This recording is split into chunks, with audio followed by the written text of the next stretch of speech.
Y bienvenidos, bueno, al resto de los que se están sumando, bienvenidos al webinar de Zendesk. Estamos muy felices. Hoy estaremos hablando de cómo impacta el servicio al cliente en tu empresa. Y bueno, para ello hemos armado un panel súper interesante para que nos puedan compartir toda esta información de súper valor. Los invito a que hagan preguntas, a que sea un webinar interactivo, así que pongan sus preguntas en el chat y nosotros vamos a estarles respondiendo. Y bueno, en este webinar nos acompaña Jenny Monsalve, que es consultora certificada de Customer Experience y directora general de CXC para Latinoamérica. Partner nuestro, están basados en México, pero tienen su cobertura a nivel regional. Y Julio Farías, que es experto en transformación digital y experiencia al cliente, él es director de Service, partner nuestro en Chile y que también tiene presencia en toda Latinoamérica. Los dos son partners premier de Zendesk y estoy súper feliz de que estén acompañándonos en este panel. También nos acompañan dos de nuestros clientes muy especiales para nosotros, que van a compartir su caso de éxito más a fondo. Y está por un lado Andrés Márquez de Yomi, director de Customer Experience para Latinoamérica y quien ha estado trabajando con CXC en todo su proceso de atención y experiencia al cliente. Y también está Ángeles Álvarez, jefa de experiencia al cliente hace casi ya 3 años en Bupa, Chile, y quien ha estado trabajando con Service desde el 2020 para también hacer una mejora en todo su proceso de experiencia al cliente. Entonces, bienvenidos a todos los panelistas y como primera parte de este webinar, quisiera abrir la conversación y poder a ver si nos pueden profundizar un poquito más y que nos compartan cómo es el proceso inicial, cómo inició el proyecto para mejorar la experiencia al cliente, la atención al cliente con la solución de Zendesk. Así que, Jenny, si quieres, empezamos contigo y después pasamos con Service. Perfecto, gracias Claudia y bueno, gracias a todos por acompañarnos desde todos los países que nos están viendo. Muchísimas gracias, espero que disfruten bastante este webinar, que sea realmente de interés para todos, que les dé información y bastantes tips para sus áreas de experiencia del cliente. Y bueno, Claudia, comentabas un poco de cómo es el proceso, ¿no? de iniciar el proyecto, incluso de la parte de selección de la herramienta. Yo creo que aquí cada empresa tiene su proceso, cada empresa tiene como su metodología para hacer esta selección. Uno de los puntos importantes que yo siempre le digo a nuestros clientes es que cuando ustedes están viendo una solución de experiencia al cliente, como es el caso de Zendesk, lo primero que tenemos que recordar es el concepto de experiencia del cliente, ¿no? Y basado en eso es que podemos realmente iniciar el proyecto, ¿no? Si nosotros tomamos que nuestro concepto básico de experiencia al cliente puede ser todas aquellas sensaciones que tiene el cliente en todas las interacciones a lo largo del journey de la vida con la empresa, y si tomamos eso y lo llevamos a que eso refleja la cultura de la organización, te das cuenta que cuando seleccionas una herramienta como Zendesk, es algo que es transversal en la organización, ¿no? Que no es solo un problema de un área, realmente es algo que tiene que ver la organización, generar una visión común de experiencia del cliente para en función a eso ir hacia esa selección, ¿no? Pero aquí me gustaría darle el pase a Andrés de Yomi, que aproveche también y se presente, nos cuente un poquito de quién es Yomi y que cuente un poco cómo fue su proceso de selección, porque es bien particular en el caso de ellos, cómo lo hicieron. Así que, Andrés, adelante, por favor. Gracias, Jenny, y gracias a todos por la invitación. Yomi es un emprendimiento venezolano. Estamos desde abril del 2020. Estamos próximos a unos días apenas de cumplir nuestros 2 primeros años. Han sido 2 años de muchísimo trabajo y de un crecimiento aceleradísimo. Empezamos con una empresa que solamente tenía 30 motorizados, éramos el primer delivery, constituido con una plataforma de e-commerce en Venezuela, y ya en este momento estamos en 6 países con operaciones activas de Latinoamérica. Estamos a punto de abrir nuestro 7º país. Ya operamos en 10 ciudades fuera del territorio venezolano y en 20 ciudades en el territorio venezolano. Y tenemos 4 verticales diferentes de negocios, donde en una tenemos delivery, en otra tenemos ride sharing, en otra tenemos todos los servicios de entretenimiento y boletería, sobre todo en Venezuela, y por último, que es con la que nos hemos expandido principalmente, que ha sido nuestro servicio de entrega super fast de supermercados a través de nuestros propios dark stores, que es la propuesta que hemos traído para Latinoamérica. Para nosotros, tomar la decisión de trabajar tanto con Zendesk como con CXC fue un poco fortuito. Yo comentaba con Jenny en estos días cuando conversábamos que hay personas que pasan su vida buscando una pareja y conocen varias personas hasta que conocen por fin a esa persona que cumple con todos los requerimientos, se enamoran y van a un matrimonio. Y existen aquellos raros casos donde tú sales a la calle y conoces a la primera persona y esa primera persona termina siendo el amor de tu vida. Eso para nosotros fue Zendesk y para eso fue y es CXC. Fue amor a primera vista, fue el primer proveedor con el que nosotros conversamos y fue realmente los únicos que a veces digo que Yomi es una combinación entre muchísimo esfuerzo y bastante suerte. Porque esa fue una de nuestras suertes, conseguir, digamos, un proveedor que el zapato se ajuste al crecimiento del pie. Esto es una empresa que en 2 años pasamos a tener meros 1000 contactos en un mes en sus inicios. Ahorita tenemos alrededor de 150,000 chats al mes, alrededor de 40,000 tickets por diferentes plataformas y por diferentes aplicaciones. Por lo tanto, nuestro servicio es bastante masivo. Pasamos un equipo de 10 personas, ahorita somos 325 solamente en el área de servicio. Entonces, este crecimiento tan exponencial a lo largo de 2 años solamente iba a ser posible con los actores adecuados involucrados y en las uniones adecuadas involucradas y sobre todo a través de podemos decirle, una vocación o una pasión por hacer que las cosas sucedan. Porque las limitantes estuvieron durante todo el camino, las posibilidades de fracaso estuvieron durante todo el camino, pero como nunca fue una opción para ninguno, las cosas simplemente sucedieron. Y sucedió en un terreno donde la gente pensó que no era posible suceder. Sucedió en un país que pensaron que no podía suceder y durante una época de pandemia donde pensaron que nada podía suceder. Entonces, creo que es un testimonio de que simplemente con el querer hacer se puede hacer, siempre y cuando se le ponga el empeño, el esfuerzo y tengamos la pasión en el sitio adecuado. Buenísimo, buenísimo. Y muchas gracias por compartir, Andrés. Es súper interesante lo que nos cuentas porque, pues sí, realmente hemos estado en una época, en un momento de la vida que ha sido muy complejo y creo que la tecnología ha sido un factor clave para todo este crecimiento que han tenido y para todo esto que ustedes han logrado, así que te agradezco muchísimo lo que nos has compartido. Bueno, pues Julio, Jenny, ¿algo que quieran sumar o vamos a la siguiente parte? Yo solo agregaría allí un punto que creo que es importante que mencionó Ángeles y Andrés en general, que es el tema justamente de la gestión del cambio en un proyecto como este, que creo que es un punto bien importante, ¿no? Más allá, como ustedes lo dicen, del proceso que haces en una implementación de un proyecto como Zendesk, es cómo vas a gestionar tú internamente ese cambio, porque estás afectando algo que es base de la experiencia del cliente, que es la experiencia del empleado, ¿no?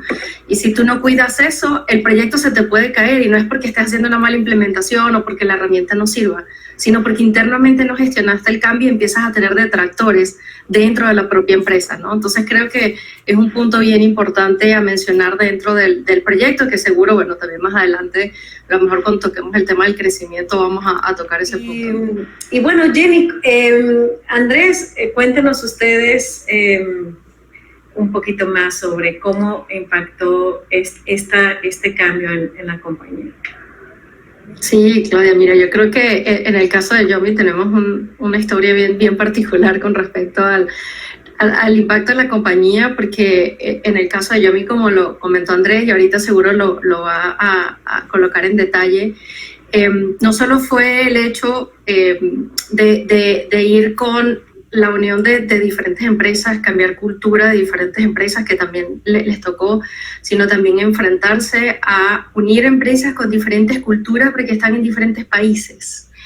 Desde la manera de hablar, desde cómo me dirijo a un cliente que está en otro país, que además no necesariamente sé cómo llevar esa experiencia, ¿no? Tienen otra manera de tratar, tienen otra cultura, tienen otra manera de ser. ¿Y cómo eso haces tú para que genere un impacto positivo para seguir creciendo en la región, ¿no? Que además es un reto bien importante en el caso de Yomi, por el hecho de ser una startup que como bien lo decía Ángeles, ¿no? Bupa es una empresa que buscaba consolidar un proceso. En el caso de Yomi es, yo necesito hacerlo bien porque necesito crecer exponencialmente para que mi modelo de startup funcione, básicamente, ¿no? Entonces, ¿cómo hago yo para que eso genere un impacto bien positivo, para que me ayude? Y además, bueno, un tema de lograr seguir ese crecimiento que me genera la experiencia del cliente, ¿no? Pero Andrés, si quieres tú, adelante, yo creo que es bien interesante. Sí, de hecho empatizo muchísimo con Ángeles porque yo estuve, antes de trabajar en Yomi, también fue líder de servicio en compañías aseguradoras. Estuve sobre todo liderando en Banesco Seguros y Zurich Seguros. Fueron dos de las que participé. Y una de las cosas que aprendí una vez que pasé a un startup y pasé a algo de logística de última milla es la emocionalidad, es completamente distinta. O sea, recuerdo haber hecho llamadas muy difíciles donde tuve que, por ejemplo, decirle a las personas, mira, lamentablemente tu padre, tu madre no va a poder disfrutar de X servicio de salud porque no tiene la cobertura, y que personas tuviesen que entrar en esa emocionalidad. Ángeles, te puedo decir, nada se compara, nada a que la comida esté 5 minutos tarde y alguien tenga hambre. La emocionalidad de una persona con hambre es insoportable. No hay entendimiento, no hay explicación, no hay proceso que haga que las personas con hambre entiendan que es posible que algo se retrase. Y la logística de última milla, digamos, combina demasiadas personas y demasiados sitios diferentes, porque tenemos una entrada donde obviamente hay un pago que está hasta cierto punto automatizado, y más en Venezuela que teníamos un momento de hiperinflación. No podíamos recibir moneda local, teníamos que recibir a través de 11 métodos de pago distintos, sin automatización, hacer revisión en línea, luego pasar orden a comercio. El comercio empezaba una preparación, lo que activaba a un repartidor independiente que iba a buscar esa comida en un país que estaba en ese momento con fallas de luz, fallas de gasolina, fallas de todo tipo. Entonces, obviamente, eso nos obligó a nosotros a ser muy prudentes a través de la comunicación y a poder nosotros mantener a toda la cadena de valor comunicada, a toda la cadena de valor dentro del mismo contexto. Pero lo más difícil de todo esto fue educar al cliente. ¿Qué pasa? En Venezuela teníamos dos retos a nosotros empezar. El primero es que nuestro cliente no tenía una educación previa de cómo pedir a través de una app. Por lo tanto, tuvimos que educarlo, aprender a hacerlo. Y la segunda es netamente cultural. Jenny hablaba de lo diferente que es hablar con los diferentes países y cómo es la comunicación con los diferentes países. Les puedo decir, el más difícil es el nuestro. ¿Por qué? Bueno, porque básicamente el venezolano tiene un odio a los términos y condiciones que no saben. O sea, no hay manera que leamos términos y condiciones dentro de una app y nosotros los entendamos y queramos que nuestro caso no sea diferente o individual al del resto. En el resto de los países, y puedo decir, por ejemplo, en Chile y en Perú, tenemos muy buena experiencia a través de la lectura correcta de términos y condiciones y que las personas entiendan, digamos, que el servicio tiene limitaciones y tiene formas de poder dar soluciones. En Venezuela no sucede así. Entonces nos preparó muchísimo Venezuela con todos estos retos para poder expandirnos y ver que en otros países donde a lo mejor tenemos nada más 2 métodos de pago donde las monedas son un poco más, digamos, menos volátiles, donde la cultura está más acostumbrada en muchos casos a pedir por aplicaciones y donde los términos y condiciones son un poco más respetados, digamos, se nos hizo un poco más adaptable. Lo que se nos hizo sumamente difícil a nosotros, y que es lo que tengo que aplaudir y felicitar de CXC en todo momento, es que nosotros no podíamos tener una planificación muy extensa a la hora de lanzar cada una de nuestras líneas de negocio. Nosotros tomábamos decisiones de negocio básicamente en vivo y nuestros deadlines eran de hasta 3 días. O sea, en 3 días sacamos una línea de negocio distinta, sacamos una ciudad distinta. Vamos a viajar, o sea, yo viajé, o sea, como director de servicio, yo viajé por ejemplo, una de las ciudades de Venezuela, Maracaibo, que es la segunda ciudad más importante de Venezuela, a hacer contratos con comercios, a conseguir jobbers, o sea, todos hacíamos un poco de todo. A muchos de los empleados de la organización de todas las líneas les tocó atender chats, les tocó involucrarse con servicios, porque cuando tú tienes una empresa que se duplica en transacciones mes a mes, o incluso un mes que nos triplicamos, todos tenemos que poner manos en el asunto. Y por eso es que precisamente felicito a CXC, porque fueron los que entendieron nuestro desastre y entendieron que nosotros estábamos aprovechando algo que estaba contenido en un marco de tiempo y que ese marco de tiempo iba a prevenir o iba a evitar que las cosas fueran perfectas, pero teníamos que hacerlas posibles y perfeccionarlas en el camino y tener esa elasticidad y tener ese entendimiento de que no vamos a poder hacer las cosas perfectamente proyectadas, pero las vamos a ejecutar igual y las vamos a ir acomodando en el camino, era nuestra única opción. Si no lo hubiésemos hecho de esa manera, hubiese sido imposible nuestro crecimiento, no hubiésemos podido llegar a metas, no hubiésemos podido expandirnos, de hecho no hubiésemos podido existir. Si hubiésemos escuchado alguna vez la voz de la cantidad de problemas que era emprender en un país como el nuestro, simplemente ni siquiera hubiésemos existido. Entonces fue empujar y luchar a que cada cosa es posible y que si te acompañas de la gente adecuada te va a ayudar a que sea posible. Entonces es más que nada lo que yo les digo, que cuando el amor es a primera vista, no es porque el amor es a primera vista solamente porque es amor, es porque ese amor a primera vista se probó en el tiempo y probó ser capaz de adaptarse y capaz de darnos respuesta en cada momento o en cada hito que hemos vivido, y creo que es lo que más tenemos que resaltar. Gracias, Andrés, por compartirnos esto. Jenny y Julio, ¿quieren sumar algo adicional a esta charla? Y si no, vamos a pasar a la tercera parte del webinar. Ya lo dijeron todo ya. Sí. Porque estamos en vivo y para que quede tiempo para las preguntas de la audiencia. Sí, queremos que ya empezaron a preguntar, así que ahorita vamos a pasar a la sección de preguntas y respuestas.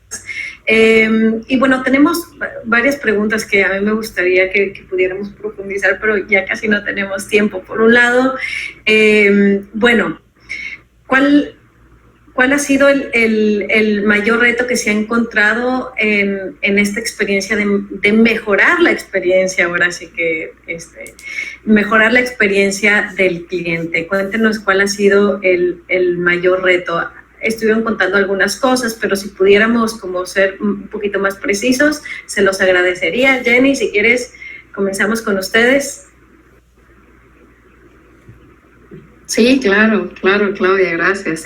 Mira, nosotros, bueno, en general uno de los retos más importantes que te enfrentas cuando estás en un proyecto de mejora de la experiencia del cliente, lo primero y lo básico que a veces yo pregunto es, primero, tenemos una experiencia, la tenemos al menos definida, existe, ¿no? Como base, ¿no? Porque muchas de las empresas dicen, yo quiero mejorar mi experiencia del cliente. Ok, si estamos hablando de mejorar es porque ya tienes una base, ¿no? Con la cual quieres trabajar. Y te enfrentas de que no existe muchas veces esa base y que tienes que irla construyendo en un proyecto y definir una base para poder medir esa mejora, ¿no? Es uno de los retos que nos hemos visto en el camino, y no por el hecho de que una empresa no tiene una experiencia definida, le vas a decir, es que el proyecto de experiencia del cliente, de la mejora de la experiencia del cliente no va. No, claro que sí, ¿no? Vamos a construir entonces la base de esa experiencia para después poder mejorarla, ¿no? Yo creo que eso ha sido uno de los retos bien importantes. Y el segundo reto es el hecho de que a veces los directivos en las organizaciones no necesariamente están comprados con el tema de la mejora de la experiencia del cliente, ¿no? Y eso es otro punto que a veces cuesta cuando tú tienes una dirección que está convencida de que la experiencia del cliente es el camino, además que les va a permitir tener una empresa sostenible en el tiempo, que les va a permitir crecer, ¿no? Que les va a permitir una rentabilidad, perfecto, pero cuando eso no ocurre, ¿qué pasa abajo? ¿No? Es un poco complejo poder llevar eso al resto de los niveles de la organización cuando los de arriba no están convencidos. Y el otro punto, que de hecho ya lo tocamos, es el tema de la cultura organizacional. Muchas empresas creen que experiencia del cliente es el área de quejas, ¿no? Y ahí se los dejan y, oye, ahí agarra tu chamba a ver cómo le haces, ¿no? Sin darse cuenta que la experiencia del cliente es una cultura. Todos los empleados de la organización tienen que pensar en eso, como dijo Andrés. Oye, ¿sabes qué? Crecimos exponencialmente. Toda la organización se tiene que poner a trabajar para ayudar a dar esa experiencia. Entonces, cuando tú entiendes que eso es un tema de cultura, que logras eso, todo funciona. Pero cuando no, romper ese mito de que la experiencia del cliente es una cultura organizacional es algo que cuesta muchísimo, ¿no? Yo diría que esos serían como los 3 principales retos en general, pero Andrés, yo creo que tú tienes unos particulares con Yomi que también están interesantes.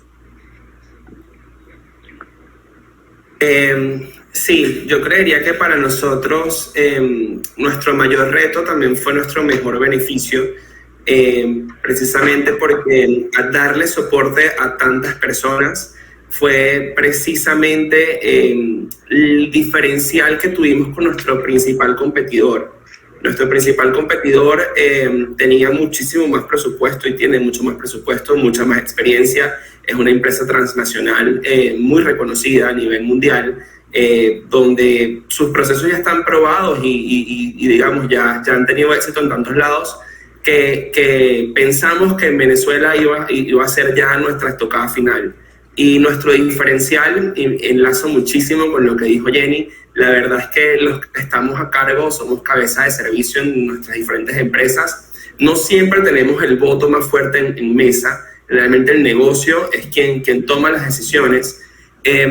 Esta situación en la que muchas veces uno se ve silenciado o se ve un poco atropellado por tu propia organización, en mi caso sucedió que al ver las encuestas de negocio, al ver la voz del cliente, a ver lo que el mercado nos decía, precisamente se descubrió que nuestro principal diferenciador y la razón por la que el cliente venezolano nos prefería era porque nuestro servicio era superior que el de la competencia, porque acompañábamos al cliente en cada uno de los pasos, porque teníamos canales de comunicación directos e inmediatos, porque prestábamos el soporte tal cual en el ABC y no simplemente teníamos una respuesta automatizada. Entonces, eso me sirvió de dos maneras. Me sirvió a nivel de negocio porque fue nuestro elemento diferenciador y nuestra ventaja competitiva, y me sirvió internamente para que la decisión de servicio realmente tuviese peso y nosotros pudiésemos entonces sentarnos en la misma mesa y tomar una decisión de tú a tú con las áreas de negocio. Y yo creo que eso es hacia donde se está moviendo poco a poco el mundo, como una tendencia a entender que realmente vives de tus clientes y que estamos en una época donde la cancelación existe, donde las redes sociales son un elemento poderosísimo, donde las opiniones del trato ya no son solamente privadas, son masivas. Y donde si el área de servicio no es realmente escuchada y no es realmente priorizada, la empresa lo puede perder todo. Y para esto hay casos, digamos, emblemáticos en la actualidad, pero por eso quise cazar este punto, porque precisamente nuestro principal reto fue nuestra principal fortaleza. Buenísimo, Andrés, mil gracias.